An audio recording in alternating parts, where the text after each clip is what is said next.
ഇസ്രാ എന്ന രാത്രിയാത്രയ്ക്ക് ശേഷം രാപ്രയാണത്തിനെ തുടർന്ന് മെഅ്റാജ് എന്ന ആകാശാരോഹണത്തിന് തുടക്കം കുറിക്കുമ്പോൾ ഒന്നാനാകാശത്തു വെച്ച് ആദം അലൈഹിസ്സലാത്തു വസ്സലാമിനെ കാണുകയാണ്. പ്രബോധനകാര്യങ്ങൾക്ക് തുടക്കം കുറിച്ച ആദ്യ പിതാവാകുന്ന ആദം അലൈഹിസ്സലാത്തു വസ്സലാം തിരുനബി സല്ലല്ലാഹു അലൈഹി വസല്ലമ തങ്ങൾക്ക് സ്വാഗതം അറിയിക്കുകയാണ്, ആശംസിക്കുകയാണ്. തിരുനബി തങ്ങൾ പറഞ്ഞു, റഹബ ബി വദഅലി ബി ഖൈർ. അവിടുന്ന് ആദം നബി അലൈഹിസ്സലാത്തു വസ്സലാം എനിക്ക് സ്വാഗതമരുളുകയും എനിക്ക് വേണ്ടി ഖൈറിന് ദുആ ചെയ്യുകയും ചെയ്തു. രണ്ടാനാകാശത്തേക്ക് കടന്നു ചെല്ലുമ്പോൾ അവിടെ സ്വീകരിക്കാൻ കാത്തുനിൽക്കുന്നത് ഈസാ അലൈഹിസ്സലാത്തു വസ്സലാമും യഹ്യാ നബി അലൈഹിസ്സലാത്തു വസ്സലാമുമാണ്. മറിയം ബീവി റളിയല്ലാഹു അൻഹയുടെ മകനാണല്ലോ ഈസാ അലൈഹിസ്സലാത്തു വസ്സലാം. സക്കരിയ നബി അലൈഹിസ്സലാത്തു വസ്സലാമിൻ്റെ മകനാണ് യഹ്യാ അലൈഹിസ്സലാത്തു വസ്സലാം. രണ്ടുപേരും അടുത്ത ബന്ധുക്കളാണ്.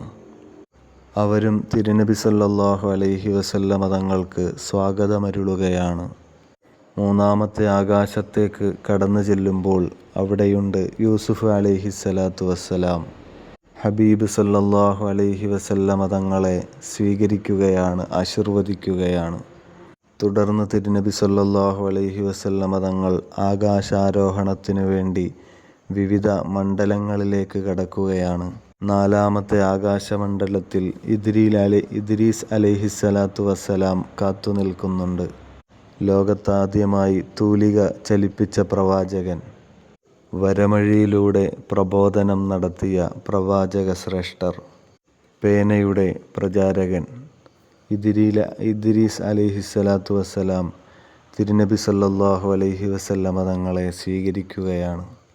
പിന്നെയും നബി സല്ലല്ലാഹു അലൈഹി വസല്ലമ തങ്ങളും കൂടെ ജിബ്രീൽ അലൈഹിസ്സലാത്തു വസ്സലാമും യാത്ര തുടർന്നു. അഞ്ചാമത്തെ ആകാശലോകത്തേക്ക് കടക്കുമ്പോൾ അവിടെ അതാ ഹാറൂൻ അലൈഹിസ്സലാത്തു വസ്സലാം സ്വീകരിക്കാൻ നിൽക്കുകയാണ്. മൂസാ നബി അലൈഹിസ്സലാത്തു വസ്സലാമിൻ്റെ ജ്യേഷ്ഠനാണ്, പ്രഭാഷണ കലയുടെ രാജാവാണ്. ഇദ്രീസ് അലൈഹിസ്സലാത്തു വസ്സലാം ലേഖന കലയുടെ രാജാവാണ് ആകുമ്പോൾ ഹാറൂൻ നബി അലൈഹിസ്സലാത്തു വസ്സലാം പ്രഭാഷണ കലയുടെ രാജാവാണ്. മൂസാ നബി അലൈഹിസ്സലാത്തു വസ്സലാമിന് പ്രബോധന രംഗത്ത് ആദ്യം പ്രതിസന്ധിയിലകപ്പെട്ടപ്പോൾ അവിടുന്ന് അള്ളാഹുവിനോട് ദുആ ചെയ്തു. റബ്ബിശ്റഹ് ലി സദ്രി എന്ന് തുടങ്ങുന്ന ദുആ.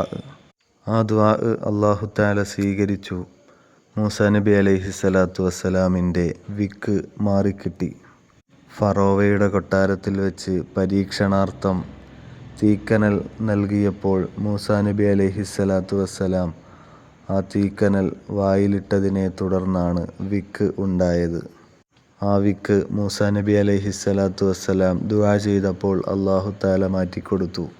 എങ്കിലും പ്രഭാഷണ കലയിൽ മൂസാ നബി അലൈഹിസ്സലാത്തു വസ്സലാമിനേക്കാൾ മികച്ച് നിന്ന പ്രവാചക ശ്രേഷ്ഠരാണ് ഹാറൂൻ നബി അലൈഹിസ്സലാത്തു വസ്സലാം.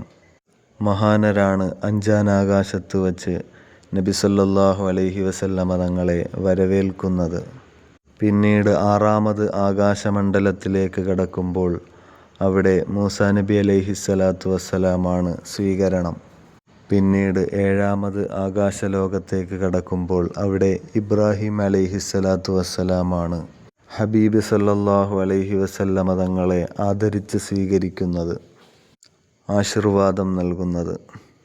അങ്ങനെ 7 ആകാശലോകങ്ങളിൽ 8 പ്രവാചകന്മാർ നബി സല്ലല്ലാഹു അലൈഹി വസല്ലമ തങ്ങളെ വരവേൽക്കുകയാണ്, പ്രാർത്ഥനാശീർവാദങ്ങൾ അറിയിക്കുകയാണ്.